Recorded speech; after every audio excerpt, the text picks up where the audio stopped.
하나님의 말씀 구약성경 역대하 9장 역대하 9장 1절로 31절 1절로 끝절 말씀입니다. 구약성경 역대하 9장 1절로 끝절 말씀 교독해서 함께 읽습니다. 9장 1절입니다. 스바 여왕이 솔로몬의 명성을 듣고 와서 어려운 질문으로 솔로몬을 시험하고자 하여 예루살렘에 이르니 매우 많은 시종들을 거느리고 향품과 많은 금과 보석을 낙타에 실었더라. 그가 솔로몬에게 나와 자기의 마음에 있는 것을 다 말하매 솔로몬이 그가 묻는 말에 다 대답하였으니 솔로몬이 몰라서 대답하지 못한 것이 없었더라. 스바 여왕이 솔로몬의 지혜와 그가 건축한 궁과 그의 상의 음식물과 그의 신하들의 좌석과 그의 신하들이 도열한 것과 그들의 공복과 술 관원들과 그들의 공복과 여호와의 전에 올라가는 층계를 보고 정신이 황홀하여 왕께 말하되 내가 내 나라에서 당신의 행위와 당신의 지혜에 대하여 들은 소문이 진실하도다. 내가 그 말들을 믿지 아니하였더니 이제 와서 본즉 당신의 지혜가 크다 한 말이 그 절반도 못되니 당신은 내가 들은 소문보다 더하도다. 복되도다 당신의 사람들이여 복되도다 당신의 이 신하들이여 항상 당신 앞에 서서 당신의 지혜를 들음이로다. 당신의 하나님 여호와를 송축할지로다.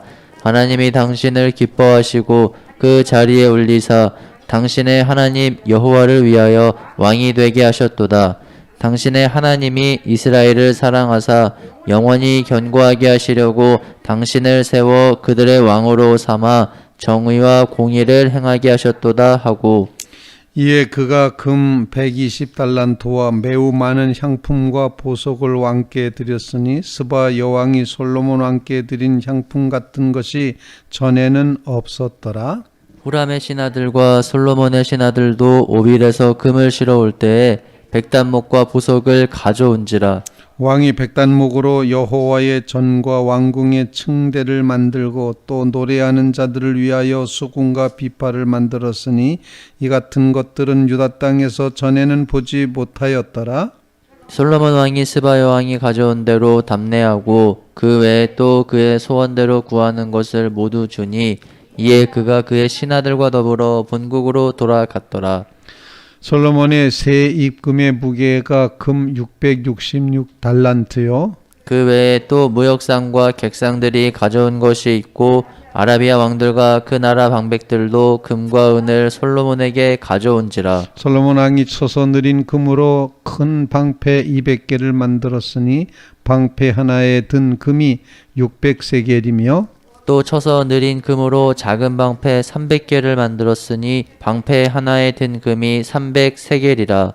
왕이 이것들을 레바논 나무 궁에 두었더라. 왕이 또 상하로 큰 보좌를 만들고 순금으로 입혔으니 그 보좌에는 6층계와 금 발판이 있어 보좌와 이어졌고 앉는 자리 양쪽에는 팔걸이가 있고 팔걸이 곁에는 사자가 하나씩 섰으며 또 12사자가 있어 그 6층계 양쪽에 섰으니 어떤 나라에도 이같이 만든 것이 없었더라. 솔로몬 왕이 마시는 그릇은 다 금이요 레바논 나무 궁의 그릇들도 다 순금이라. 솔로몬의 시대에 은을 귀하게 여기지 아니함은 왕의 배들이 후람의 종들과 함께 다시스로 다니며 그 배들이 3년에 1차씩 다시스의 금과 은과 상아와 원숭이와 공작을 실어 옴이더라. 솔로몬 왕의 재산과 지혜가 천하의 모든 왕들보다 큰지라. 천하의 열왕이 하나님께서 솔로몬의 마음에 주신 지혜를 들으며 그의 얼굴을 보기 원하여 각기 예물을 가지고 왔으니 곧 은 그릇과 금 그릇과 의복과 갑옷과 향품과 말과 노새라. 해마다 정한 수가 있었더라. 솔로몬의 병거 매는 말의 외양간은 4천이요 마병은 12,000명이라 병거성에도 두고 예루살렘 왕에게도 두었으며 솔로몬이 유브라덴 강에서부터 블레셋 땅과 애굽 지경에까지 모든 왕을 다스렸으며 왕이 예루살렘에서 은을 돌같이 흔하게 하고 백향목을 평지에 뽕나무같이 많게 하였더라. 솔로몬을 위하여 애굽과 각국에서 말들을 가져왔더라. 이 외에 솔로몬의 시종 행적은 선지자 나단의 글과 실로 사람 아이야의 예언과 선견자 이또의 묵시체 곧 이또와 느밧의 아들 여로보암에 대하여 쓴 책에 기록되지 아니하였느냐? 솔로몬이 예루살렘에서 온 이스라엘을 다스린 지 40년이라. 다 같이 솔로몬이 그의 조상들과 함께 잠에 그의 아버지 다윗의 성에 장사되고 그의 아들 르호보암이 대신하여 왕이 되니라. 아멘. 살아계신 하나님의 말씀입니다. 1장부터 시작된 역대하 1장부터 시작된 솔로몬의 이야기가 마감되는 오늘 9장 말씀, 솔로몬의 지혜가 얼마나 컸는지 위대했는지 또 소문이 많이 났는지를 보여주는 장면과 함께 주변 나라들이 다 솔로몬에게 조공을 바치며 솔로몬의 영화로움, 솔로몬의 권세큼 또는 솔로몬의 지혜가 위대함, 이런 것들을 오늘 본문 말씀이 증거를 하고 있습니다. 역대하를 기록한 이제 기록자는 솔로몬의 약점, 허물 이런 것들은 하나도 기록을 하지 않았습니다. 솔로몬이 참 훌륭하다. 역대기만 읽고 있으면 솔로몬이 강제 노역을 많이 시켜서 백성들을 괴롭게 한 일, 세금을 많이 징수해서 백성들이 삶에 힘들었던 일, 이런 일들 또 왕궁의 여인들을 너무 많이 두어서 숫자를 헤아릴 수 없을 만큼 그런 이제 후궁과 왕비를 두었던 그런 이야기들은 전혀 다 생략을 하고 오직 솔로몬은 지혜가 컸다. 주변 사람들에게 칭찬을 받았다. 솔로몬 시대의 그 모든 모습은 그 어느 나라에서도 없었다. 위대하다. 이렇게 이제 표현을 하고 있습니다. 오늘 본문 말씀을 읽으면서 함께 기도할 제목을 같이 나눌 수 있기를 바랍니다. 첫 번째 기도 제목은 이제 어떤 제목인가 하니 오늘 본문에 보면은 이방인인 시바 여왕이 하나님께 찬양을 드리고 있습니다. 솔로몬이 위대하다, 솔로몬이 최고다 이렇게 말하지 않고 그 솔로몬이 최고가 되게 하신 분이 여호와 하나님이시다라는 것을 고백을 합니다. 놀랍지 않습니까? 이방인이 하나님에 대한 신앙 고백을 위대하게 찬양으로 올려드리고 있다는 것입니다. 이방인조차도 뭘 알아는가 하니 하나님이 하셨다라는 사실을 고백하는 겁니다. 그래서 우리의 첫 번째 기도 제목, 우리의 삶의 중심에 하나님이 하셨습니다라는 이런 신앙 고백이 우리의 삶 속에 꼭 채워지게 해주시옵소서. 그런 간구를 주님 앞에 올릴 수 있기를 간절히 바랍니다. 이방 여인도 깨달았는데 우리도 깨닫고 과연 하나님이 하셨습니다. 하나님이 이렇게 하신 것입니다. 그 일이 선할 때에도 우리는 하나님이 하셨다 고백을 하고 그 일이 힘들고 어려울 때도 불구하고 하나님이 이 일을 통하여 일하실 것이다. 하나님이 하셨습니다. 라는 그런 고백의 삶이 우리의 삶 속에 꼭 이루어질 수 있기를 간절히 바랍니다. 오늘 본문 말씀을 한번 읽겠습니다. 8절 말씀 우리 다 한번 읽어보도록 하겠습니다. 시작. 당신의 하나님 여호와를 송축할지로다. 하나님이 당신을 기뻐하시고 그 자리에 올리사 당신 하나님 여호와를 위하여 왕이 되게 하셨도다. 당신의 하나님이 이스라엘을 사랑하사 영원히 견고하게 하시려고 당신을 세워 그들의 왕으로 삼아 정의와 공의를 행하게 하셨도다 하고, 하나님이 기뻐하신다는 겁니다. 하나님이 세우셨다는 겁니다. 하나님이 왕으로 만들어졌다.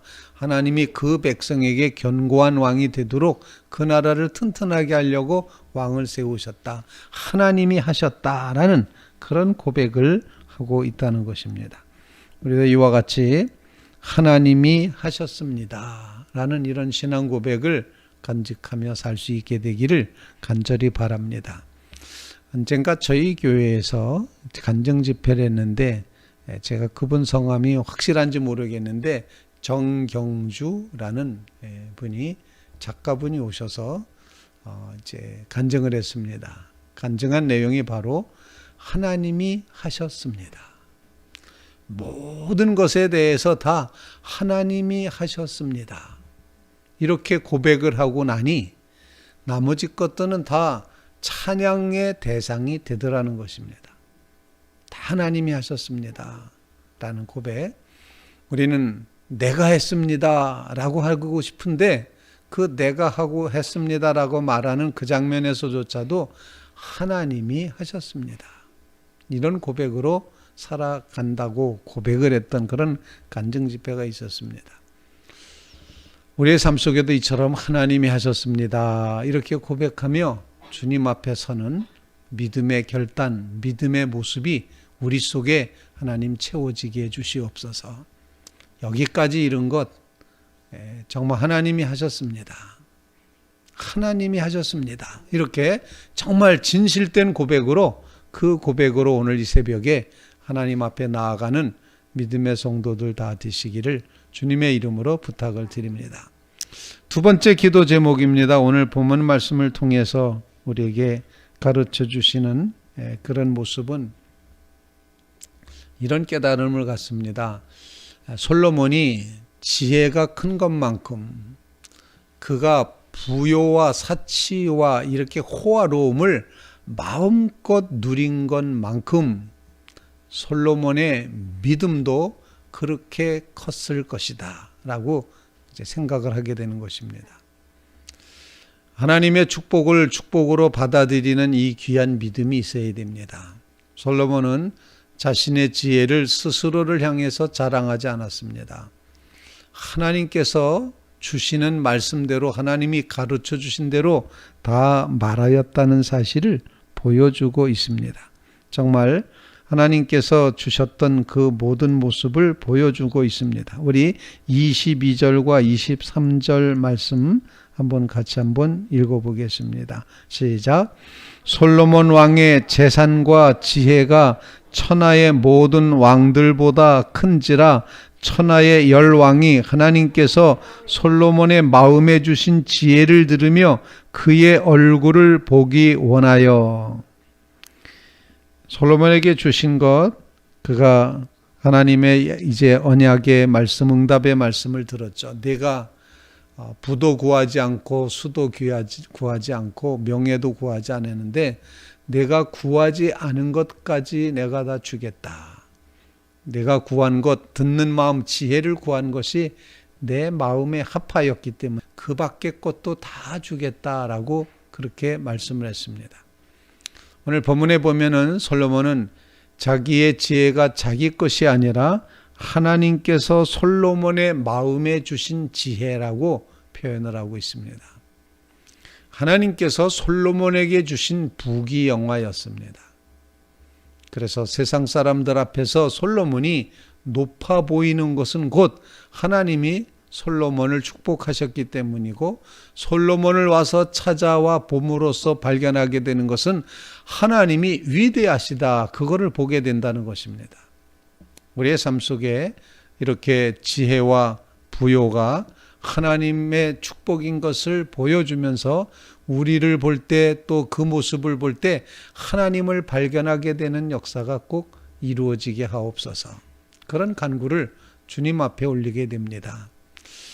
자신의 재산만큼, 자신의 지혜만큼 하나님을 사랑하고 믿는 믿음도 그만큼 크다는 사실을 증거해내는 그런 삶이 이루어지게 해주시옵소서.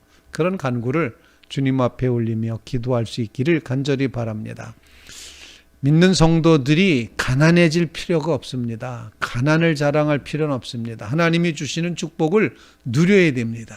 그런데 우리의 마음은 하나님이 주셨다라고 이렇게 고백함으로써, 그 축복이 내 것이 아니고 내가 이룬 것이 아니고 하나님의 은혜인 것을 기억하며 이 모든 것 옆에 우리가 잠시 비켜서서 하나님이 높아지기를, 하나님이 영광 받으시기를, 하나님이 축복하셨음을 간증하기를 이렇게 기대하는 그런 믿음의 마음으로 우리가 살아가야 될 줄로 분명히 믿습니다. 어떤 일을 만나든지 하나님이 높아져야지 된다 하는 것입니다. 솔로몬과 같이 지혜와 부요가 풍요해도 하나님이 높아져야 되고, 힘들고 어렵고 가난한 장면에 있었어도 정말 하나님뿐이 기대할 데가 없는 그런 장면에 있는 그런 삶일지라도 하나님을 향하는 믿음이 더욱더 크다는 것을 증거해 보여야 된다는 것입니다. 오직 믿음으로 서는 그런 삶을 이루게 하여 주시옵소서. 어떤 형편에서도 우리는 믿음이 더욱더 부요해지게 하여 주시옵소서. 시바 여인은 지금의 이제 남쪽 이제 아라비아 쪽에 예멘 지역에 있는 곳의 왕이었다. 이렇게 이제 전해지고 있습니다. 그런데 얼마나 부자였는지 은 같은 것은 그냥 돌 취급하듯이 했다. 백향목은 그냥 뽕나무같이 흔하게 그렇게 생각했다. 이런 식으로 그 당시에 그 풍요로움을 이렇게 마음껏 이야기하는데, 이 풍요로움, 이 아주 화려하고 이 찬란함은 곧 하나님을 향하게 하는 도구여야지 된다는 것입니다. 바로 그런 고백으로 정말 우리의 삶의 모든 축복은 다 하나님을 드러내는, 하나님을 증거해내는 간증거리가 되게 하옵소서. 그렇게 기도하며 살아가는 믿음의 성도들이 되시기를 주님의 이름으로 부탁을 드립니다. 세 번째로 오늘 본문 말씀을 읽으면서 정말 중요한 말씀인데, 그렇게 위대했던, 그렇게 호화로웠던, 그렇게 지혜로웠던 솔로몬도 죽는다라는 사실이 우리에게 어떤 기도 제목으로 다가오고 있습니다. 다른 말로 표현하면은 인간의 생명은 사람의 것 아니고 인간의 것이 아니고 인간의 생명은 하나님의 것임을 다시 한번 보여주고 있습니다. 솔로몬이 죽고 싶었을까요? 안 죽고 싶었을까요? 그런 상상을 해봅니다. 솔로몬은 죽고 싶었을까? 아니면 안 죽고 싶었을까? 솔로몬의 마음 가운데는 하나님의 섭리를 받아들이는 마음이 있었을 거다 생각을 합니다. 하나님이 때가 돼서 하나님이 부르신다. 이 세상에서 잠시 소풍 나왔던 우리의 삶을 하나님께서 소풍 잘 끝났냐? 돌아와라 그러면은 하나님 앞으로 돌아가는 것이다. 이 사실, 생명의 참된 주인이 하나님이라는 사실을 다시 한번 우리에게 증거해 주고 있습니다. 그 찬란한 삶의 모습을 가졌던 솔로몬도 이제 죽게 되었다라는 그런 표현입니다. 본문 말씀 30절과 31절 말씀 함께 읽도록 하겠습니다. 시작. 솔로몬이 예루살렘에서 온 이스라엘을 다스린 지 40년이라 솔로몬이 그의 조상들과 함께 잠에 그의 아버지 다윗의 성에 장사되고 그의 아들 르호보암이 대신하여 왕이 되니라. 솔로몬이 조상들과 함께 잤다. 죽음을 잔다고 표현하는 것 참으로 귀하다 생각을 합니다. 잔다는 말씀 속에는 항상 깨어남이 들어 있습니다. 하나님 나라에서의 깨어남이 있는 겁니다. 그래서 솔로몬의 이 조상과 함께 잤다는 표현 속에 생명의 주인이 하나님이시기에 하나님의 섭리 가운데 솔로몬이 정말 그 섭리를 이루었고 하나님의 역사를 완성시켰다는 사실을 우리에게 보여주는 것입니다. 우리는 이 땅에서 천년만년 살 것처럼 그런 의식을 스스로 갖습니다. 그냥 자연스럽게 오래 살 것 같아. 그냥 이 세상이 더 좋은 것 같아. 이렇게 하지만 생명의 참 주인은 하나님이시다라는 겁니다. 그 하나님의 부르심이 있을 것이 반드시 있다는 사실 기억하면서 그 하나님을 의식할 때 우리의 삶의 경건함이 새롭게 회복될 줄로 믿습니다. 솔로몬도 죽었더라 이런 말씀을 오늘 말씀 가운데서 기억하시면서 솔로몬도 죽었더라 이 말씀 속에는 나의 생명도 주인은 하나님이시더라. 이런 고백이 되는 겁니다. 하나님이 내 생명의 참된 주인 되심을 고백하며 새로운 해 꼭 맞이해 이 구정을 맞이하시면서 다시 한번 우리의 생명이 하나님의 것임을 고백하며 나가는 믿음의 성도들이 다 되시기를 주님의 이름으로 축원을 드립니다.